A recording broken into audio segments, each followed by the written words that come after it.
This channel does not promote any violent, harmful, or illegal activities. All content provided by this channel is meant for an educational purpose only.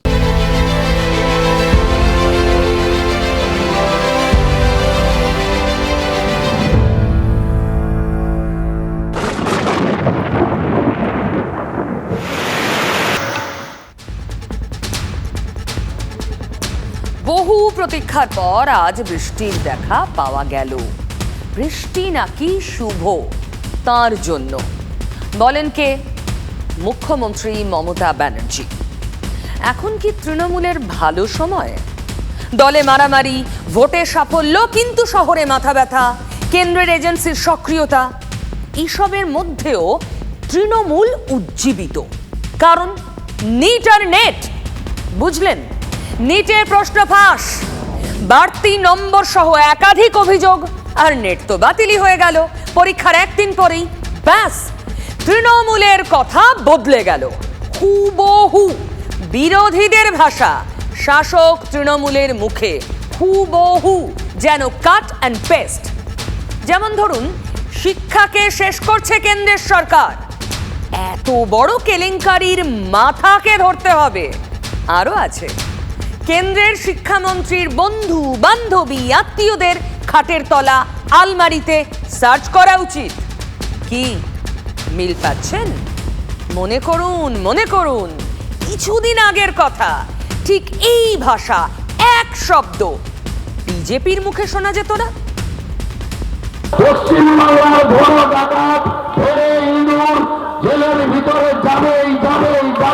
আমরা এমন পশ্চিমবঙ্গ তৈরি করতে চাই যে ভারতীয় জনতা পার্টির সরকার যেদিন গঠন হবে সেদিন আমাদের মন্ত্রীর কোনো বান্ধবীর বাড়ি থেকে যদি টাকা উদ্ধার তো 1 নম্বর হবে না, যদি হয় তার পেছনে লাথি মেরে পার্টি থেকে বের করে দিতে হবে। মমতা বন্দ্যোপাধ্যায় চোরেদেরকে প্রোটেকশন করেন, তার কারণ এই রাজ্যের পার্থকেষ্ট সব চোরেরা 75 টাকা পাঠান মমতা ব্যানার্জির কাছে। মানুষ অনেক দিন ছোট মাছ খেয়েছে, বড় চাইছে, বড় মাথা। চুরি করলে সিবিআইডি আসবে, ধরবে, যত বড়ই চোর হোক না কেন, যত বড়ই ধেরে ইঁদুর না হোক না কেন, তাকে খাঁচাই ভরবে। আমাদের মদত করার দরকার নেই। সিবিআই, ইডি, ইনকাম ট্যাক্সের কাজই হচ্ছে এটাই, যেখানে আর্থিক গন্ডগোল আছে সেটাকে তদন্ত করা। টিপস অ্যান্ড বাউন্সের ডাইরেক্টরদের নামগুলো প্রকাশ করুন, তাহলে পরিষ্কার হয়ে যাবে চোরটা কে। একটা বড় চোর, ধেড়ে চোর, ডাকাতের সর্দার। কি তৃণমূল কি ভাবছে এবার ফিরিয়ে দেওয়ার পালা? তবে সত্যি কি তৃণমূলের উজ্জীবিত হওয়ার কারণ আছে?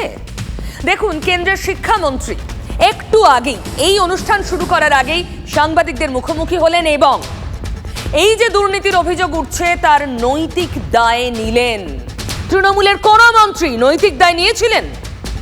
কেন্দ্রের শিক্ষা মন্ত্রক ইতিমধ্যেই নেট নিয়ে সিবিআই তদন্তের নির্দেশ দিয়েছে। মনে করুন তো একবার, তৃণমূল রাজ্যে শিক্ষায় নিয়োগে দুর্নীতিতে তদন্ত এড়ানোর জন্য কি কি করেছে, কতবার কোর্টে ছুটেছে, কোর্ট থেকে কোর্টে শুধু ঘুরে গেছে তৃণমূল আপনার আমার টাকা খরচ করে। শিক্ষা দুর্নীতির তদন্ত আটকাতে রাজ্য সরকার, তার বিরুদ্ধে সবথেকে বড় অভিযোগ যে কোষাগারের টাকা, অর্থাৎ জনগণের টাকা খরচ করে বারবার আদালতের দ্বারস্থ হচ্ছে। আর ঠিক এই পয়েন্টেই সুকান্ত মজুমদাররা নিজেদের আলাদা করতে চাইছেন। শুনুন।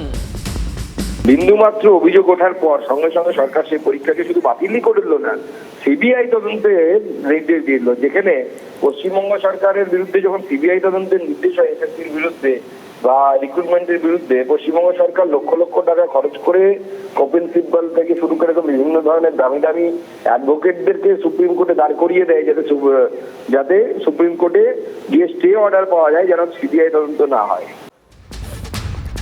তাহলে বিজেপি কি বলতে চাইছে? তুমিও মানুষ, আমিও মানুষ, তফাৎ শুধু শিরদাঁড়ায়, তফাৎ শুধু সদিচ্ছায়। সব দেখে শুনে বলতেই হবে ইঁদুর কপালে, মানে মন্দ ভাগ্য। দেখুন, রাজ্যে নিয়োগ দুর্নীতিতে ঠগ বাঁচতে গাঁ উজাড়, ধেড়ে ইঁদুর এখনো ধরা পড়েনি, কিন্তু মহাবিদ্যা তো ধরা পড়েছে কবে, এসএসসি টেট নিয়ে কবে থেকে চলছে বলুন তো? আর রাজনীতির পাতে নিট তারপর নেট, বিজেপিকে পেড়ে ফেলতে হই হই করে নেমে পড়েছে বঙ্গের শাসক দল খেলা ঘোরাতে। এতে খেলা ঘুরবে? তবে অভিযোগ পেয়ে মুহূর্ত নষ্ট করেনি এনটিএ বা ন্যাশনাল টেস্টিং এজেন্সি। 18 জুনের নেট পরীক্ষা বাতিল করা তো হয়েছে, তার উপর অনিয়মের তদন্ত তুলে দেওয়া হয়েছে সিবিআইকে। এরপর আর কি, এক্স হ্যান্ডেলে খোঁচাটা দিলেন রাজ্যের শিক্ষামন্ত্রী। কি লিখলেন? কেলেঙ্কারির পর কেলেঙ্কারিতে বাজারে এবার নতুন দুর্নীতি, ইউজিসি নেট পরীক্ষা বাতিল, সিবিআই তদন্ত দেওয়া হয়েছে। প্রশ্ন হলো, মাথাকে কি তারা ধরতে পারবে? কি বুঝলেন? অনেকটা সেই রাজার ঘরে যে ধন আছে, টুনির ঘরেও সে ধন আছে, সেই গোছের ব্যাপার হলো না? ব্রাত্য বসুর এক্স পোস্টের প্রশ্ন শেষ হওয়ার আগেই চালিয়ে খেললেন বিজেপির মুখপাত্র। ঘুরে ফিরে সেই মাথা ধেড়েই দূর রাঘব বোয়াল। দেখুন দেখুন। উনি সিবিআই তদন্তকে স্বাগত জানাচ্ছেন কি জানাচ্ছেন না, আগে এটা জিজ্ঞাসা করে ওনাকে আসবেন। কেন্দ্রের নিট পরীক্ষা এবং নেট পরীক্ষা, এখানে রাঘব বোয়ালদের ধরতে হবে, ধেড়ে ইঁদুরদের ধরতে হবে, আসল মাথাদের ধরতে হবে। উনি এটা দিয়ে কি বোঝাতে চাইছেন যে এ রাজ্যে সিবিআই যে তদন্ত চলছে, যেটাতে ওনার শিক্ষামন্ত্রী জেলে গেছে কিন্তু আসল রাঘব বোয়াল জেলে যায়নি, তিনি জেলে যাবেন কি যাবেন না, উনি ঘুরিয়ে এই কথাটা বলতে চাইছেন। তৃণমূল যেন বিজেপির ভাষায় কথা বলছে। রাঘব বোয়াল, আসল মাথা, ধেড়ে ইঁদুর, শুনলেন তো? আগেই যে বললাম, রাজার ঘরে যে ধন আছে, টুনির ঘরেও সে ধন আছে গোছের ব্যাপার মনে নেই? সেদিনও ধেড়ে ইঁদুর নিয়ে কত কি না হয়েছে। ধেড়ে ইঁদুরটা কে বাংলা জানতে চায়, the nation wants to know, Bengal wants to know যে ধেড়ে ইঁদুরটা কে। আমরা সবাই জানি।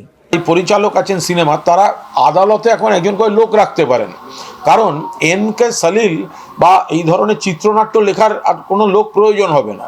এই মামলাগুলো শুনলে কিছু বিচারকের পর্যবেক্ষণ, পনির মশলা, পনির, ধেড়ে ইঁদুর, 5টার মধ্যে চলে আসুন, সব ধারালো সংলাপ কোর্ট থেকেই সমস্ত পাওয়া যাবে, কোনো সমস্যা নেই। জাস্টিস অভিজিৎ গঙ্গোপাধ্যায় যেভাবে ন্যায়ের জন্য লড়াই করছেন, আমরা তার এই লড়াইকে আমরা মনে করি প্রশংসনীয়। ধাড়িগুলো কবে ধরা পড়বে? কবে? তাহলে এই মামলায় সেই কনসার্ন ব্যক্তি, আমি কারোর নাম বলছি না, যিনি মাথা জানেন, যিনি ধেড়ে ইঁদুর জানেন, তাহলে হোয়াই নট তিনি উইটনেস হয়ে আসছেন মামলায়, তো তিনি উইটনেস হয়ে আসুন না তদন্তকারী সংস্থার কাছে। বেরোবে ইঁদুর, বেরোলে খাঁচায় ঢুকবে, চিন্তা করছেন কেন? তো ধেড়ে ইঁদুর তো খাঁচা বানাতে একটু সময় লাগে, নেংটি হলে ফটাফট ঢুকে যেত। ধেড়ে ইঁদুরের নাম চলে এসেছে, নাম স্পষ্টভাবে প্রকাশ পেয়েছে এবং অন্যান্য লোকেদেরও নাম চলে এসেছে। মানে কাল যে অস্ত্র ছিল বিরোধী বিজেপির হাতে, আজ সেই হাতিয়ারই শান দিচ্ছে তৃণমূল। বঙ্গের শাসক দল তাল ঠুকছে, আর পাল্টা আসরে বিজেপিও। শ্রমিক বাবুরা বলছেন দুর্নীতিতে জিরো টলারেন্স। তাই তো সিবিআই রাজ্যের সঙ্গে পার্থক্যটাও চোখে আঙুল দিয়ে দেখিয়ে দিলেন।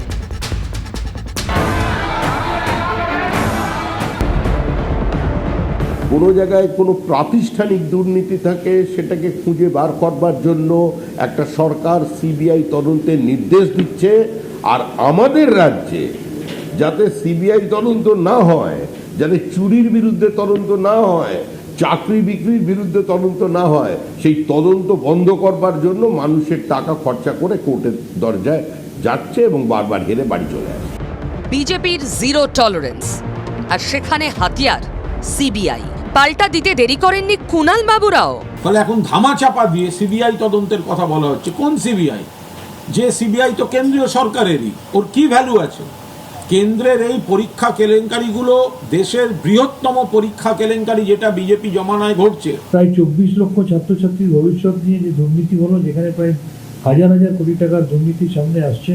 গ্রেস দেওয়ার নামে 1,500 জন মানুষকে এমন কিছু নাম্বার দেওয়া হয়েছে যেটা কোনোদিন ওই পরীক্ষায় কেউ পেতেই পারে না।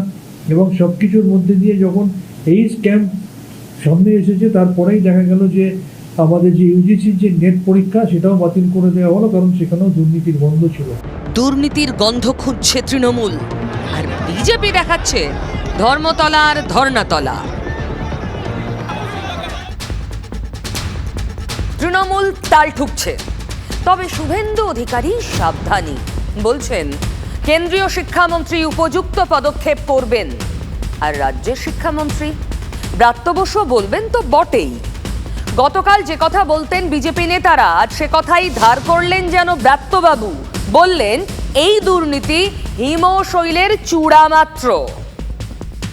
এতদিন ধরে যারা এইসব দুর্নীতি যারা বলে গেল, তো আমি বলেছিলাম যে পৃথিবী চক্রাকার, বদনাম বা মিথ্যাচার করলে তা ঘুরে।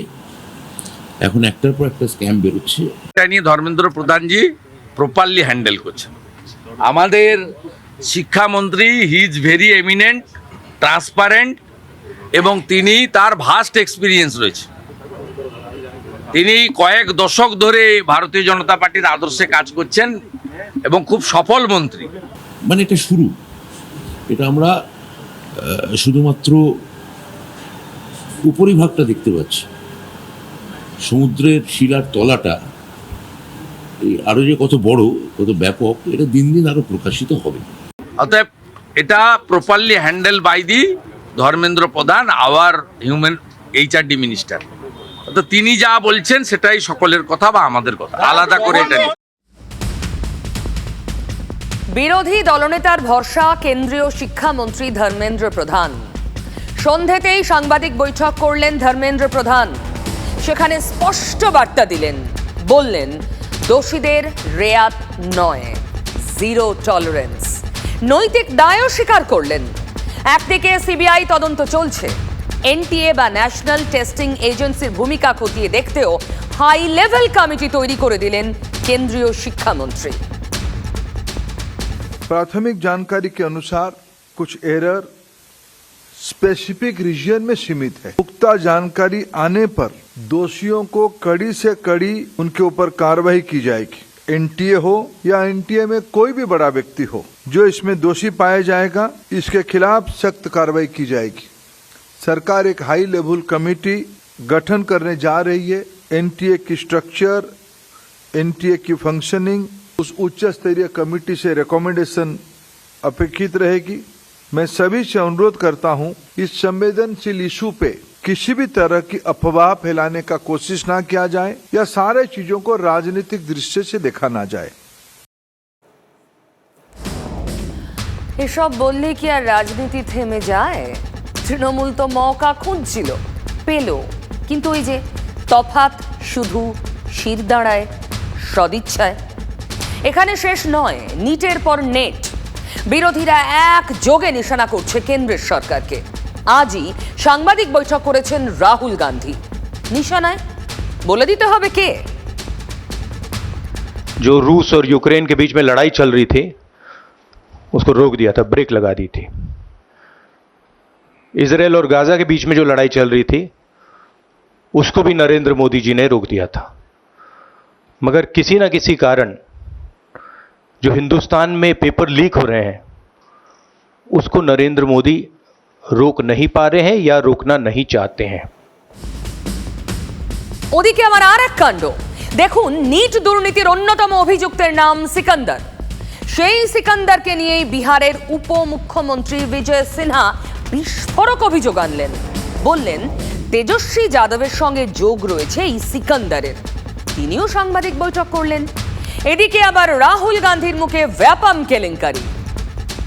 जो हिंदुस्तान के स्टूडेंट्स हैं, आपके फ्यूचर से खिलवाड़ किया जा रहा है। मध्य प्रदेश में व्यापम हुआ और अब उस व्यापम को नरेंद्र मोदी जी और उनकी सरकार पूरे देश में फैलाने का काम कर रही है। মানে व्यापम থেকে ব্যাপক কেলেঙ্কারি। রাহুল গান্ধী যখন এই অভিযোগ তুলছেন, তার আগেই বোমাটা ফেলেছেন বিহারের উপমুখ্যমন্ত্রী। विजय सिन्हा निशानाয় आरजेडी नेता तेजस्वी यादव। तेजस्वी जी अपने आप सचिव प्रीतम कुमार के संदर्भ में स्पष्ट करें कि वो आज भी उनके आप सचिव हैं और गिरफ्तार जय सिकंदर जादवेंदु के संदर्भ में खुलासा करें। विजय सिकंदर दानापुर पुरसभार पूर्त दफ्तरेर इंजिनियर। सिकंदरेर नाम जड़िয়েছে নিট দুর্নীতিতে আর দুয়ে দুয়ে চার করে তেজস্বীকে জুড়ে দিলেন বিহারের উপমুখ্যমন্ত্রী। আর কি এক্স মাধ্যমে পোস্ট করে দিলেন অমিত মালভিয়া। নিট দুর্নীতিতে কংগ্রেস আর আরজেডিকে জড়িয়েই আক্রমণ বিজেপি নেতার। অমিত মালব্য আমাদের দলের নেতা, এই রাজ্যের পর্যবেক্ষক, তিনি যখন বলে দিয়েছেন নতুন করে আমাদের বলার কিছু নেই। তবে যে জোটটা তৈরি হয়েছিল সেই জোটের উদ্দেশ্য ছিল একটাই, যে রাজনৈতিক নেতাদের লুটকে একটা আইনগত প্রতিষ্ঠা দেওয়া।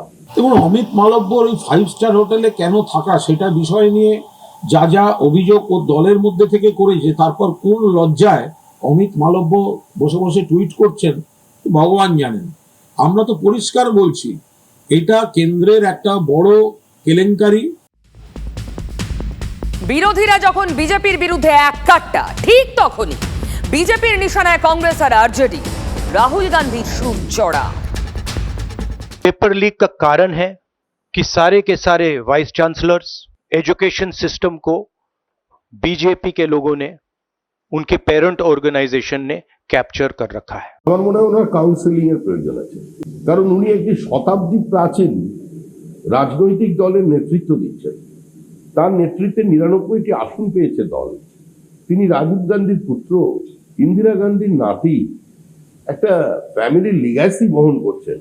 একটু স্টেটমেন্ট করার সময় ভেবে চিন্তে করুন। जब तक ये कैप्चर रिवर्स नहीं किया जाएगा तब तक पेपर लीक चलता जाएगा। আর এই বিতর্কের মধ্যেই একটা ব্রেকিং নিউজ। এই মুহূর্তে যে খবর পেলাম, দিল্লির মুখ্যমন্ত্রী অরবিন্দ কেজরিওয়াল জামিন পেলেন। আবগারি দুর্নীতি মামলায় অরবিন্দ কেজরিওয়ালের জামিন মঞ্জুর হলো। 1 লক্ষ টাকার বন্ডে জামিন পেলেন অরবিন্দ কেজরিওয়াল। আমি আমার নয়াদিল্লির সহকর্মীর সঙ্গে আরো কথা বলবো এই নিয়ে। জ্যোতির্ময় কর্মকার একটু পরেই আমার সঙ্গে থাকবে। দিল্লির মুখ্যমন্ত্রী অরবিন্দ কেজরিওয়াল জামিন পেলেন। 1 লক্ষ টাকার বন্ডে জামিন পেলেন অরবিন্দ কেজরিওয়াল। অরবিন্দ কেজরিওয়াল জামিন পাবেন কি, এই প্রশ্ন ঘুরপাক খাচ্ছিল রাজনীতিতে। ফাইনালি জামিন পেলেন। জ্যোতির্ময়ের সঙ্গে আমি কথা বলবো। জ্যোতির্ময়, দিল্লির নির্বাচন পেন্ডিং, তার আগে জামিন। দেখো, অত্যন্ত গুরুত্বপূর্ণ। গতকালই এই জামিনের বিষয় নিয়ে শুনানি হয়েছে এবং সেই সময়তে তার জুডিশিয়াল কাস্টাডি আবারও জুলাই মাস পর্যন্ত এক্সটেন্ড করতে দেওয়া হয়েছে। তারপরে আজকে দিল্লির রাউজ এভিনিউ কোর্ট এই জামিনের মামলার যে শুনানি হয়েছিল, যার রিজার্ভ রাখা হয়েছিল, সেক্ষেত্রে অরবিন্দ কেজরিওয়ালকে জামিনের ঘোষণায় বা জামিনের কথা জানিয়ে দিলেন ভ্যাকেশন বেঞ্চের জাজ নিয়য় বিন্দু প্রসাদ। এবং সেখানে স্পষ্টভাবে জানানো হয়েছে যে 48 ঘন্টা সময় দেওয়া হয়েছে এবং সেক্ষেত্রে তার মধ্যে তাকে ওই বন্ডে তাকে সই করতে হবে। এবং এই হায়ার কোর্টে, অর্থাৎ এক্ষেত্রে দিল্লি হাইকোর্টে এই সিদ্ধান্তকে চ্যালেঞ্জ করতে পারবে ইডি। অর্থাৎ এখন দেখার যে রাউজ এভিনিউ কোর্টের নির্দেশ মতো তিনি জেল থেকে বেরোতে পারেন কিনা এবং সেক্ষেত্রে ইডি তার এই জেল থেকে বেরোনো বা জামিনে তার বাইরে বেরোনো আটকাতে দিল্লি হাইকোর্টের দ্বারস্থ হয় কিনা। কারণ ইডিকে কিন্তু সেই প্রভিশন দেওয়া হয়েছে, তারা দিল্লি হাইকোর্টের দ্বারস্থ হতে পারবে এবং জামিনের বিরোধিতা তারা করতে পারবে। ফলত ইডি এবার কি পদক্ষেপ করে, আমাদের নজর সেদিকেই থাকবে। জ্যোতির্ময়, এটা বিরোধী ইন্ডিয়া জোটের জন্য তো চাঙ্গা হওয়ার যথেষ্ট কারণ, বড় কারণ। একদমই। ভোটের রেজাল্ট বেরোনোর পর যে কথা বারবার ধরে বিরোধী জোট বলছিল, যে যেভাবে বিরোধী দলের নেতাদের বিরুদ্ধে ইডি, সিবিআই, ইনকাম ট্যাক্সের পদক্ষেপ চলছে, যেভাবে দেশের দুজন মুখ্যমন্ত্রী, অর্থাৎ একজন প্রাক্তন মুখ্যমন্ত্রী হেমন্ত সোরেন এবং একজন বর্তমান মুখ্যমন্ত্রী অরবিন্দ কেজরিওয়াল জেলে রয়েছেন, এই পুরো ঘটনাটি আনপ্রেসিডেন্টেড। এবং যে সময় বিরোধীরা তারা একটা সুনির্দিষ্ট সংখ্যা নিয়ে বিরোধী শিবিরকে যথেষ্ট মজবুত করে নিয়ে তারা সংসদে যাচ্ছেন, তারা ইঙ্গিত দিয়েছিলেন যে সংসদের অধিবেশন শুরু হলেই তাদের মুক্তির দাবিতে তারা সংসদের ভিতরে বাইরে আরো বেশি করে আন্দোলন জোরদার করবেন। সংসদের অধিবেশন শুরুর আগেই এই রাউজ এভিনিউ কোর্টের নির্দেশ খুব স্পষ্টভাবেই কিন্তু বিরোধীদের হাতকে আরো মজবুত করবে এবং বিরোধী শিবির যে এক্ষেত্রে যথেষ্ট চাঙ্গা হবে সে কথা বলার অপেক্ষা রাখে। একটা বিষয় এক্ষেত্রে গুরুত্বপূর্ণ, যে অভিযোগ বারবার ধরে তোলা হচ্ছিল এবং শুনানি পর্বেও যেটা আমরা দেখতে পাই যে অরবিন্দ কেজরিওয়ালকে জেলে রাখার জন্য যে সুনির্দিষ্ট তথ্য প্রমাণ জমা দেওয়া প্রয়োজন, সেই সুনির্দিষ্ট তথ্য প্রমাণ চার্জশিট পেছনেও কিন্তু সেই তথ্য প্রমাণ যথেষ্ট নয় বলে বারবার ধরে অভিযোগ করা হয়েছে। ফলত তিনি জামিন পেয়েছেন কিন্তু এখনো পর্যন্ত অর্ডার কপি আসেনি। সেখানে পর্যবেক্ষণে কি বলা হচ্ছে সেটা যথেষ্ট গুরুত্বপূর্ণ। দেখবো। জ্যোতির্ময় অনেক ধন্যবাদ। জ্যোতির্ময় অনেক ধন্যবাদ। অরবিন্দ কেজরিওয়াল জামিন পেলেন, বিরোধী ইন্ডিয়া জোট চাঙ্গা। বিরোধী ইন্ডিয়া জোট ভোটের ফল বেরোনোর পর থেকেই চাঙ্গা। তার উপর নতুন সংযোজন অরবিন্দ কেজরিওয়ালের জামিন 1 লাখ টাকার বন্ডে। এবং অদ্ভুতভাবে আজই তেজস্বী যাদবের নাম দুর্নীতিতে জড়িয়ে দেওয়া হলো। তেজস্বী যাদব এই দুর্নীতির সঙ্গে আছেন কি না তা প্রমাণ সাপেক্ষ, কিন্তু তার নামটা জুড়ে গেল। কোন দুর্নীতি? নিজ দুর্নীতি মামলায়। আবগারি দুর্নীতির মামলাতেই তো জেলে ছিলেন অভিযুক্ত হয়ে অরবিন্দ কেজরিওয়াল। তিনি কি অভিযোগ মুক্ত হলেন? না, জামিন পেলেন। দুর্নীতি বানে বিদ্ধ হওয়া থেকে মুক্তি নেই, কি বলেন? এর আগে বাংলা দেখিয়েছে দুর্নীতির হরেক রূপ। দুর্নীতি এদিকে, দুর্নীতি ওদিকেও। শিক্ষা, রেশন থেকে শুরু করে আরো কত কি, শেষ নেই। অভিযোগের পাহাড়, কত ইডি, সিবিআই, আইটি হানা আমরা দেখেছি বলুন তো। ভোটের আগে অগুন্তি, এখন আবার গোটা দেশ শিক্ষা পরীক্ষা ব্যবস্থায় বেনিয়ম কেলেঙ্কারির অভিযোগের আঁচে পুড়ছে। নেট বাতিল করে তো সিবিআইকে তদন্তভার দিয়ে দিয়েছে কেন্দ্র। তৃণমূল তো উৎফুল্ল, পাল্টা প্যাচে পড়েছে বিজেপি, তাতে আক্রমণের ধার বাড়ছে, এটাই তো ভাবছে তৃণমূল। কিন্তু ঘর যাদের কাচের তাদের হাতে কি পাথর মানায়? এদিনও রাজ্যে একযোগে 3 জায়গায় ইডির হানা, 3টে জায়গায়। সকাল থেকে রাজ্যের বিভিন্ন প্রান্তে তল্লাশি, যার অন্যতম বেলঘরিয়া। দিল্লির সাইবার প্রতারণা কাণ্ডের জেরে এই অভিযান। ইডি সূত্রে খবর, এই মামলায় অন্যতম অভিযুক্ত রমেশ প্রসাদ কলকাতায় বসেই তারই প্রতারণার কারবার চালাচ্ছিলেন। এই শহরে অফিস, কিন্তু কাজ সেসব ছড়ানো ছেটানো দিকে দিকে, দিল্লি, পাটনা, সর্বত্র। অর্থাৎ আবার সেই বিহার যোগ। আচ্ছা, অপরাধীরা কি কলকাতাকে তাদের সেফ হেভেন, নিরাপদ আশ্রয়স্থল বলে মনে করছে? এ রাজ্যে পা রাখলে সব মাফ। অপরাধ করে এখানে ঘাপটি মেরে থাকা সবচেয়ে সোজা, তাই বাংলাই অপরাধীদের প্রথম পছন্দ। এই যে রমেশ প্রসাদের বিরুদ্ধে প্রতারণার অভিযোগ, দিল্লি, বিহার সহ নানা জায়গায় জাল, তিনি নিজে কোথায় বসে? কলকাতায়। অফিস কোথায়? কলকাতায়। বুঝুন তবে, গোয়েন্দারা অবশ্য এদিনের অভিযান নিয়ে একটি শব্দ খরচ করেননি। কি কারণে কিছু পেলেন? কিছু পাওয়া গেল? কি কারণে দাদা? কি কারণে? মুখে তালা মেরে এলাকা থেকে বেরিয়ে যান ইডি অফিসাররা। তবে এলাকার মানুষ, তারা মোটেও চুপ করে নেই। এসব দেখে শুনে মাথায় বাজ পড়ার জোগাড়। সাত সকালে ইডির হানায় চাঞ্চল্য ছড়িয়েছে বেলঘরিয়া জাগ্রত পল্লী এলাকায়। মাস 6 আগে এই ফ্ল্যাটে এসছেন, আর এই ফ্ল্যাটে এসে এলাকার বাসিন্দাদের কাছে এখনো পরিচিত হয়ে ওঠেনি রমেশ প্রসাদ। কি বলবো, তো পাড়ার মধ্যে ঢুকে যাচ্ছে ইডি। না, উনি তো আমাদের এখানকার বাসিন্দাও না, আশেপাশের কোনো লোকও না। তা আমরা বুঝতে পারছি না, শুনে তো আমরা অবাক হয়ে যাচ্ছি যে এরকম আমাদের এখানে এরকম হয়, আমরাও বুঝতে পারছি না। আরো 2টো জায়গায় আজ তল্লাশি হয়েছে, এক হাওড়ার বাঁধাঘাট, অন্যটা হাওড়ার লিলুয়ায়। হাওড়ার বাঁধাঘাটে ব্যবসায়ী মনোজ দুবের বাড়িতে এবং লিলুয়াতেও এক ব্যবসায়ীর বাড়িতে তল্লাশি হয়েছে। লম্বা চওড়া চক্র বটে, আরও না জানে কত ফাঁদ পাতা। তবে বাংলা যে এদের সবার জন্য নিশ্চিন্তি থাকার জায়গা, এই বিষয়ে আর সন্দেহ নেই। ব্যবসা বলতে কিছুই নেই পশ্চিমবঙ্গে সে অর্থে, আর যেগুলো আছে সেগুলো সব কালো ব্যবসা। আর সেই জন্যই এবারই ওবারই সেবারই ইডি ঘুরে বেড়ায়। ভাইপোও যে ব্যবসা করে সেই ব্যবসার রঙও যা, আর আজকে যে লোকটার বাড়িতে ইডি হানা হয়েছে, হ্যাঁ, তার ব্যবসার রঙও এক। 1956 সালে ইডি তৈরি হওয়ার পর থেকে আজ পর্যন্ত এইভাবে ইডিকে রাজনৈতিক স্বার্থে ব্যবহৃত কোনোদিন হতে দেখেনি দেশের মানুষ। এই সমস্ত সেন্ট্রাল এজেন্সি যা নিরপেক্ষভাবে কাজ করে না, তারা যে বিজেপির অঙ্গুলি হেলনে চলে, এটা পাড়ার বাচ্চা ছেলেমেয়েরাও আজকাল বুঝে গেছে। আচ্ছা, এসব কি ভোটারদের প্রভাবিত করে? সত্যি কি রাজ্যের প্রশাসন ভাবে এসব নিয়ে? দেখুন, রাজ্যে সবুজ সুনামি হয়েছে 2024-এ, 42-এ 29। কিন্তু তার মানে তো এই নয় যে প্রশাসক নিশ্চিন্তে বসে রয়েছেন। মমতা বন্দ্যোপাধ্যায় চিন্তা করছেন, কাটাছেঁড়া করছেন, যতটুকু খামতি আছে মেটাতে চাইছেন কি না হলে তিনি সোমবার সমস্ত তৃণমূল পরিচালিত পুরো সভাগুলোর পুরো প্রধান, পুরো আধিকারিক, ডিএমদের কেন ডেকে পাঠাবেন? কিসের জন্য কাটাছেঁড়া? কোন বৈঠক? মানে শহর ভিত্তিক অঞ্চলগুলো তৃণমূলের সঙ্গে নেই? গ্রামে সবাই ভোট দিয়েছে, কিন্তু শহরে আপনাদের মনে রাখতে হবে যে একটা সেকশন আমাদের ভোট দেয়নি। বর্ষিয়ান নেতা প্রফেসর সৌগত রায় গতকালই বলে দিয়েছিলেন, শহর আমাদের ভোট দেয়নি, গ্রামের গরিব মহিলারা আমাদের ভোট দিয়েছেন, লক্ষ্মীর ভাণ্ডার আমাদের রক্ষা করেছে। তার মানে লক্ষ্মীর ভাণ্ডারের ম্যাজিক শেষ হলেই তৃণমূল আর ভালো করতে পারবে না। আর এটাই কি ভাবাচ্ছে মমতা ব্যানার্জিকে? না হলে তৃণমূলের শীর্ষ নেতারা কেন প্রকাশ্যে বলে ফেলছেন? না হলে কেন সোমবারের সেই বৈঠকের ডাক? এবার কি আমায় রাস্তায় ঝাঁটা হাতে নামতে হবে? ঠিক এভাবেই পৌরসভার চেয়ারপারসনদের লক্ষ্য করে মুখ্যমন্ত্রী মমতা বন্দ্যোপাধ্যায় আজকে ক্ষোভ প্রকাশ করেছেন। বলা বাহুল্য যে বিভিন্ন এলাকার রাস্তা খারাপ হয়ে রয়েছে এবং অনেক জায়গাতেই জঞ্জাল জমে থাকছে। মুখ্যমন্ত্রীর কানেও সে খবর পৌঁছেছে। তিনি বলেন, পৌরসভা এলাকাগুলিতে যেভাবে রাস্তা বেহাল হয়ে রয়েছে, সেখানে পুরো প্রধানরা কি করছেন? তারা কি রাস্তায় নামছেন না? তারা কি শুধুমাত্র নিজেদের ইনকামের কথা ভাবছেন?